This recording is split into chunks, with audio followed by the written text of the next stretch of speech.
I actually wonder what was going through the mind of God when He released Jesus to be slain on the cross like a thief, like a commoner, like He is a father. Like the things that were just going through His mind, I can only imagine. It's not something that any parent or anybody will wish for their enemies, like their worst enemies. But God released His Son, Jesus, to die on the cross of Calvary. And we men, knowing fully well that not everybody's going to accept this love that He has portrayed by giving His Son.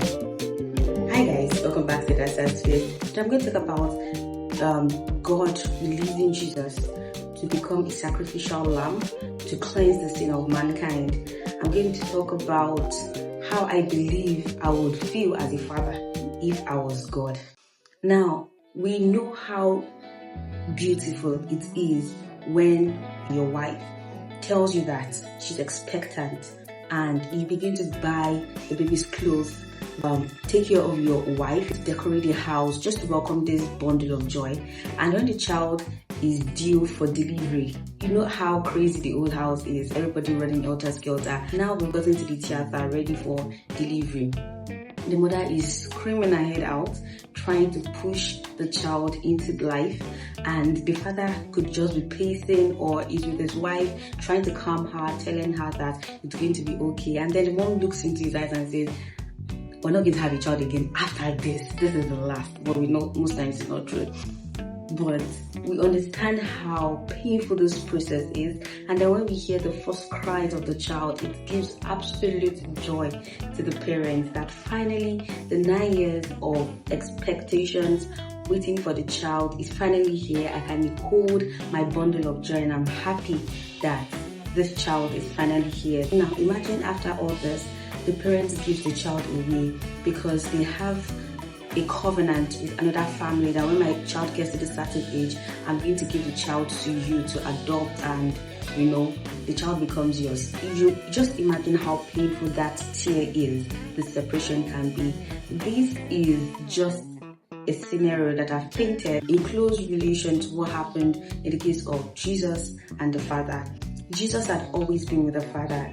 The Bible makes us understand that he's the dearly beloved of the Father. But all of a sudden, because of the fall of man, Jesus was given as a sacrificial lamb to bring mankind back to the Father, to rectify that relationship. He became the bridge between the lost man and the righteous God. He became that bridge of partnership of love that brought both parties together. Now, God releasing Jesus to be born, separated from him from a while. At his early 30s, he was crucified.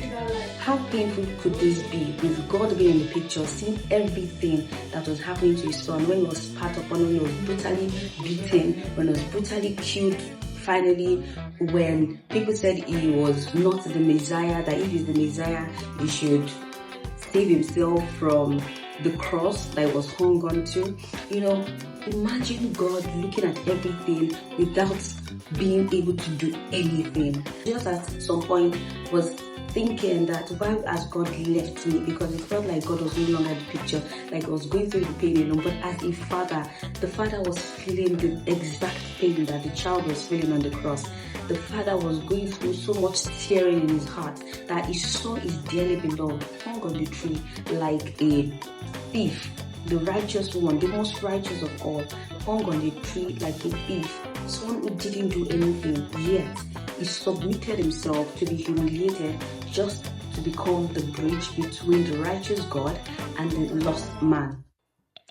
As the Father also, it is love for mankind that made him look away from the pain of his son. The love for mankind made him not focus on the pain of his son, and him encouraging himself, if I may say, that the death of my son is the best of mankind, of a new generation, new people that will have my laws in their hearts and not in the tablet. So today I want you to go on your knees and just appreciate God. I know we always thank Jesus for dying for us, but can we take a minute to just appreciate God for releasing His Son, and most importantly, for not sending the angels to save him, but releasing him to be scourged, to be beaten, to be brutally insulted, to be torn apart, to be to be disgraced, the way he carried the cross, to be disgraced, and him not doing anything. That is 100% love for mankind.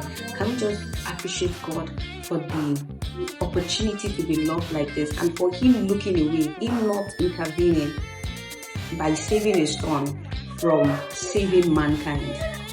Till next week, I want you to know that God loves you. God loves you, and there's absolutely nothing you can do about it. Bye.